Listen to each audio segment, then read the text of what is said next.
Before I let you all go, I wanted to go over this video. This is what I was showing you folks yesterday. This was a research capture by Mark from the Blue Kool-Aid channel. He's been doing some fantastic research. He's been on point. And again, he just sent me a text message just before I went on air. And I was saying yesterday, that I was going to go back through all of my videos. And there's like 1,900 of them. Oh my God. Because we've seen this object before appear on the SREM, the SREM imaging. And this is the actual video. This is not the video that I showed you guys yesterday that I produced, and I made it into a higher definition. If you look down here, lower left-hand corner, you will see this is from the 25th of February, 2019. Here's the little Mercury right here on the little stick here. Actually, a current line. But let's just watch this. I'm going to go ahead and play this. Oops, I got to go backwards.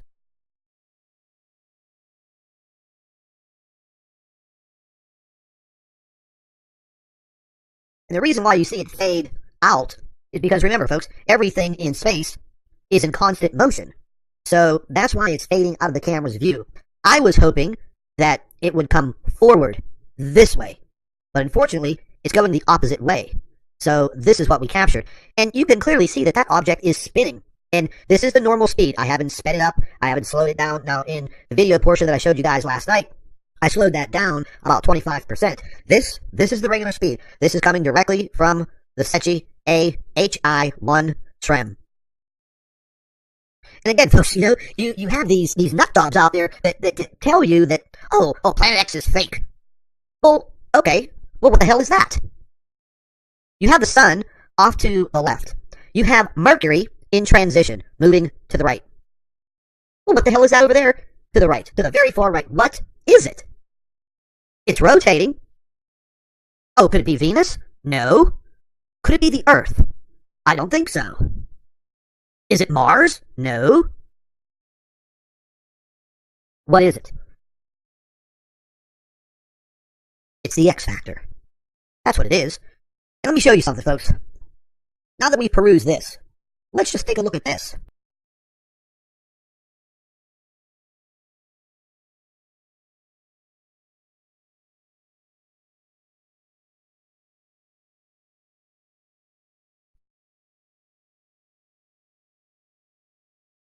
Okay, each and every day, you can go to the stereo website, and you can click on the little link that will show you the exact position of the spacecraft that took that video. Okay? Now, I've put these words in here. Current position. I put this little golden globe here, and I put this aqua blue orbit in here. This is Mercury. Now, the rest of this is what you get. Whenever you click on the link, it gives you the exact date. For today, February 28th, 2019, 2100 hours, Universal Time. This is where Stereo A is. So this is where the spacecraft is that has that camera on it. This is the direction that it's looking, directly to the sun.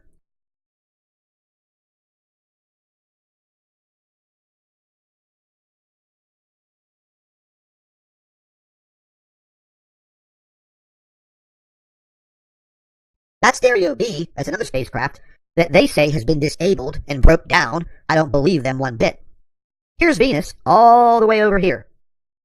So this dotted line is the line of sight from the Stereo A camera straight to the sun. As you can see, Mercury made its way through the view of the camera. So that was 3 days ago. Mercury was in a different position, back here. What is this object that was in the view of the camera on the 25th of February? And again, folks, we see where Earth is. Now, I didn't put these in there. The A, the Earth, Mercury, Venus, the Sun, the Stereo B, these are all part of the map. I only put the current position, the arrow, the orbit, and the little gold globe here. The little gold globe is identifying the exact position of that object that I just showed you on the Secchi image. That is the only place that that object could be in order for that camera to pick it up. Case closed.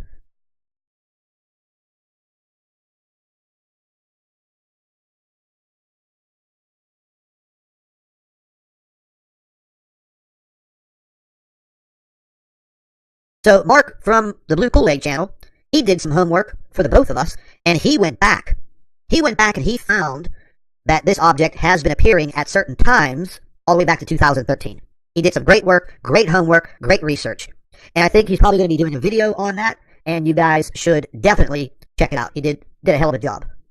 So, for people that are naysayers, okay, well, you want scientific evidence? Boom, here it is, right in your face. You want observational evidence? Bingo, here it is, right in your face. See, folks, it's very easy to sit back and call you a liar, but can you prove it? I mean, we're proving that that object was there in the view of that camera on the 25th of February, 2019. And you can clearly see, in the view of that camera, there's your line of sight.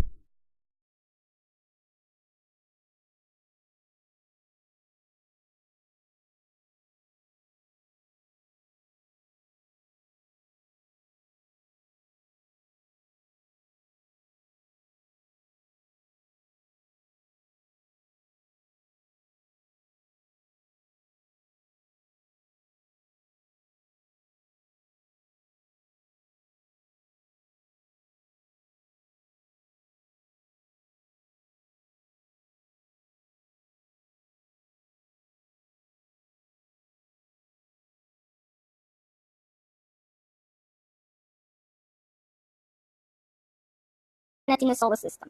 So this is another one of Scott's captures. This is from an HI1 image, and you can clearly see the spherical solid object there. And people say, oh, it's transparent. But it's not transparent. Those spots, and this actually indicates that these are not stars. These spots that we see in front of this object are due to the debris brought in by the stellar cores, because they share their outer layers, and then there's this material. Sometimes they may be moon-sized type of material. But if these were stars, don't forget the nearest star is about over 4 light years away. Yeah. So if these are stars, you can imagine this object would be larger than a couple of galaxies put together. So we know that these spots cannot be stars. They are material within the solar system. They are debris. They get ionized because, like all debris close to the sun, they will absorb material. This material become ionized, and then they'll start emitting light. It's like the stellar core start emitting light after a while as well, because of capturing material, ionizing the material, just like comets do it. That's why comets have a coma. Excuse me. Yep. You see, so that's the first thing we have to realize, is that the size of this object actually proves that these spots we are seeing in these images are not stars. They are debris brought in by the stellar cores. Is this Earth or is this Venus?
So, getting on back on our focus here, it's what are we seeing here? All right, Claudia? so I put in this. This is the SRAM version of the first image. Okay. I just want to show people that this is not a lens effect. It's not Exactly. a lens flare, because the SRAM images the shrimp detectors detect particles, not light, and therefore you cannot have a lens flare in the shrimp images, and therefore this object cannot possibly be a lens flare, because of course the trolls will always try to say, oh, it was a lens anomaly.